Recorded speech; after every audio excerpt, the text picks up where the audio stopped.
the alarming headlines across the country about an increase in crime since the onset of the pandemic. According to a study by the Council on Criminal Justice, homicides in major American cities increased some 44% from 2019 to 2021. So far this year, the city of Milwaukee has recorded over 60 homicides. That's nearly double the number during the same period last year. I want to bring in now the newly elected mayor of Milwaukee, Wisconsin, also the first black mayor elected there in Milwaukee, Wisconsin. It's a 176-year history.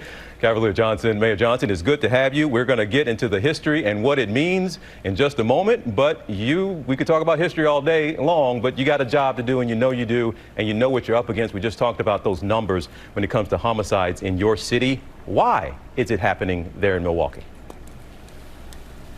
Well, thank you, TJ, for having me today. It's an honor to be on with you. A whole host of reasons, not just in Milwaukee, but in cities, large cities across the United States.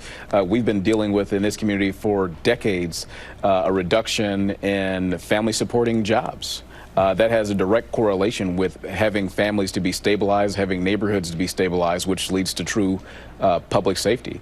We've had a number of other issues, social determinant issues in our community as well, that have contributed to the problems that we see on the streets in Milwaukee that manifest in crime and manifest in violence. And those are things that my administration is working diligently on every single day in order to address, so that we get back to a city that once upon a time had the highest quality of life for African Americans in the United States. That's what I want to get back to. And I know you have to have a multi-pronged approach, and I know you probably talk to your fellow mayors. But where do you start? What is step one? Because when you answer the question there, you first went at kind of social issues, economic issues, and not necessarily just crime and putting police on the streets. So what is that step one to get these numbers down?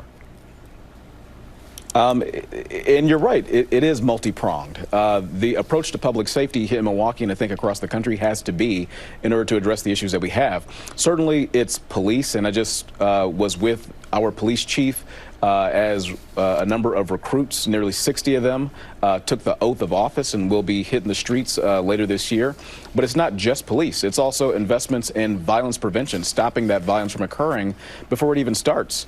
It's making sure we have investments in mental health services, because not every incident requires somebody with a badge and a gun to respond. Sometimes you just need somebody who's got these other skill sets to address the issue that you have. It's also working to make sure that there are earlier interventions in the lives of young people in our community.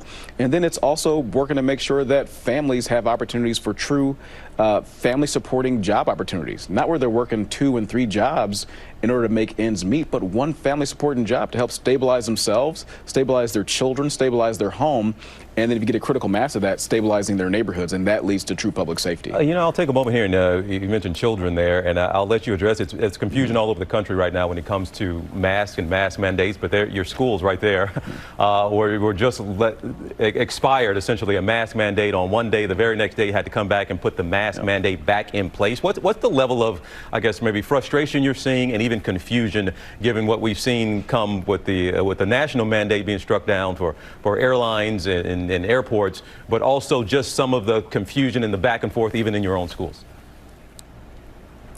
Well, people in Milwaukee, much like people across the country, are kind of sick and tired of the pandemic. But we also have to understand that the pandemic is not necessarily done with us, and so we need to follow the guidance. That's what I've been doing since I've been mayor, is following the guidance, following the advice of our experts in our community, in terms of our medical community, as well as the professionals in our health department, in doing what we need to do in order to make sure that we don't see rising case numbers, especially for kids. My son attends Milwaukee Public Schools, and he was excited to not have a mask on in school for the past couple days here. But unfortunately, because the numbers are what they are, he's got to put the mask back on. And so it's frustrating, but we also want to make sure that we're protecting public health.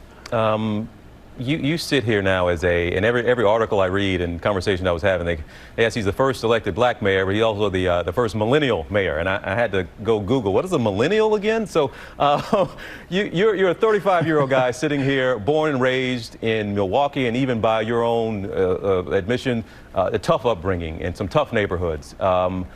What does it mean now for you to be sitting here, that you can say in the almost 200-year history of that city, you sit here as a born and raised kid who came up in those Milwaukee streets, now sitting here as the first black elected and also a millennial mayor? Just you reflect on that for me for a moment. It means that those kids that grew up in the same neighborhoods that I spent time growing up in 53206, where I spent my formative years, the most incarcerated zip code in Wisconsin, and indeed, I think one of the most incarcerated zip codes in the United States, it means that they can aspire too. It means they can do great things too. I often tell kids there's nothing special about me, but I had the opportunity to focus in on my education. I had opportunities that were presented to me. I took advantage of those things. And now we've been able to make some history as mayor, but it doesn't stop at me. There's so much promise and so much opportunity for kids all across our city, and not just in Milwaukee, but kids across the United States. So my election, my ascension, does not mean anything about me specifically. It means that all kids in Milwaukee and across America have hope, have potential, and they can do it too. All right, well, we will keep an eye on you, Mr. Nothing Special About Me, as you put it, but I think a lot of folks would disagree, and I'm sure the folks in 53206 are happy to hear you give them a shout out right now. So, Mr. Mayor, we will keep an eye on you, and a lot of people expecting great things. So we'll see you down the road. Thanks for spending some time with us. Thanks, TJ. Well, hey there, GMA fans. Robin Roberts here. Thanks for checking out our YouTube channel. Lots of great stuff here. So go on, click the subscribe button right over here to get more of awesome videos and content from GMA every day, anytime. We thank you for watching, and we'll see you in the morning on GMA.